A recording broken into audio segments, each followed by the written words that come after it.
and the Executive Leadership Council in support of the resolution. Without objection. Now, Mr. Speaker, I'd like to yield 3 minutes to the gentlelady from North Carolina, Ms. Adams.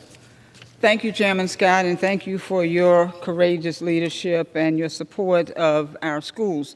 Mr. Speaker, I rise today in support of my resolution, House Concurrent Resolution 70, which condemns the recent despicable, cowardly bomb threats to more than 30 historically black colleges and universities. These were hate crimes, acts of terror. As a proud two-time HBCU alumna of North Carolina A&T State University, retired professor of 40 years, Bennett College in Greensboro, and now representative of Johnson C. Smith University in my district, I know HBCUs can overcome any challenge, but those challenges should not include terrorism or racism. The congressional response from my colleagues to these threats has been robust. We came together to call for swift action from federal law enforcement. The threats were quickly addressed by members of federal, state, and local law enforcement. Thanks to the Department of Justice and its agencies for working swiftly in this regard.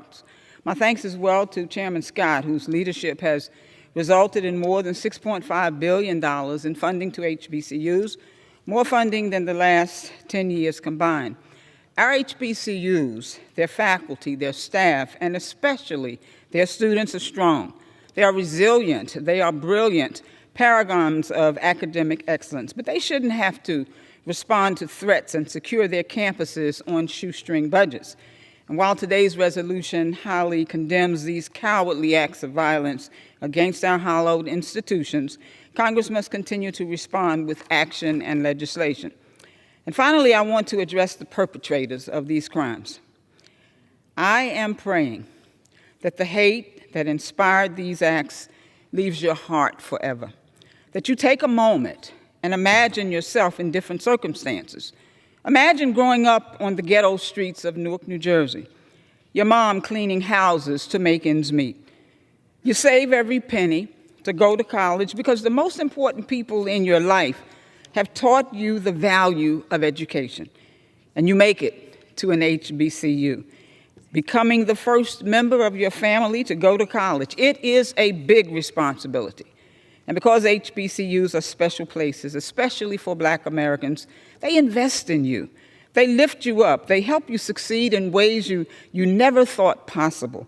And they take you from cleaning houses with your mom to serving in the U.S. House.